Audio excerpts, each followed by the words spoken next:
I'm going to go through some of the most popular reasons why people think they shouldn't invest. This video is part 2. You can check out part 1 somewhere right here. Jumping into some of the more silly reasons in this list. Number 11, it takes 40 years to be a millionaire through compound interest. What's the point? I'll be dead by then. Or you won't live until then.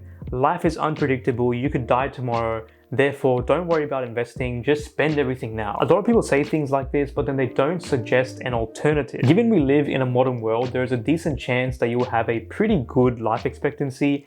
Wouldn't you want to be living life while building wealth rather than just, living on the edge every single time, spending everything today and not having any savings? People often assume online that it has to be one extreme or the other. Either you spend everything today, don't leave anything for the future, or just be completely frugal and save everything for the future.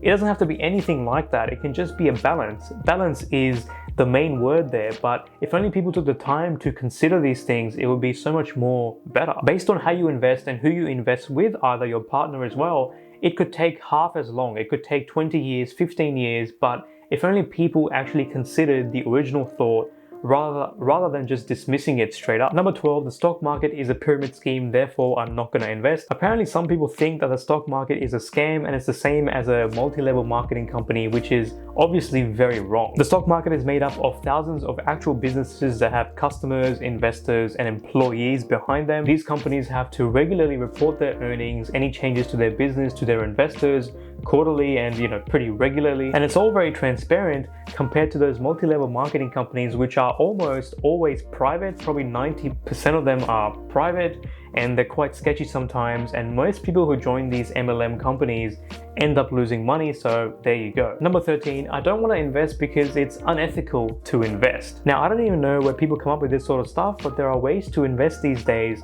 while remaining ethical. You can invest your super through ethical ETFs, and there are ethical options out there as well in the stock market. Now, I don't really like these investments, but there are certainly options out there. But just looking at the stock market and calling it unethical and just, calling it some sort of machine that exploits people is just very uneducated, and there are certainly ways you can make an impact with your money. Number 14, crypto can get me there faster. The stock market is for boomers. I used to see these comments a lot, but funny how things change once the money printer stops going.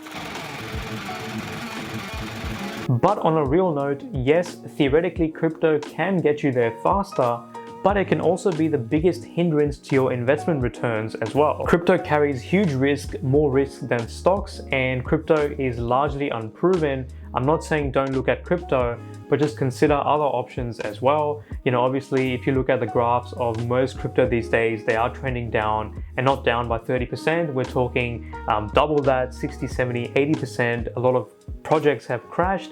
I'm not saying don't look into it, also consider other options and manage your risk well. Now, looking at the most logical reason I could find, which is number 15, I prefer property instead. Now, this one I can understand and fully respect. Even though myself, I haven't personally invested in property just yet, but I can understand why some people might prefer property over stock. You can easily get access to leverage through property. Banks love it, or should I say banks love property more than stocks. Negative gearing is available pretty easily, and you also get predictable income through rent that you receive from tenants. And a lot of properties can be positively geared as well, meaning that the investment just pays for itself. The growth of property prices allow you to buy one property after another with zero money of your own through leveraging off of each property. So the benefits are certainly there. Yes, they of course come with lots of cons as well, but we can talk about property versus stocks every day, and I would love to make a video on that. Now, of course, there are cons as well, but I reckon this is a pretty solid reason. I can fully respect it. And if you do invest in property, do let me know how your journey is going. And if you enjoyed this video, hopefully this convinced you to start investing in the stock market. If it did, you can check out this playlist right here. This is my beginner playlist, which talks about how to invest in the stock market through micro investing apps, and it goes through some popular ETFs as well that you might want to look into. So go check it out. And guys, thank you for being here. I'll see you in the next one. Bye now. There are certainly options out there.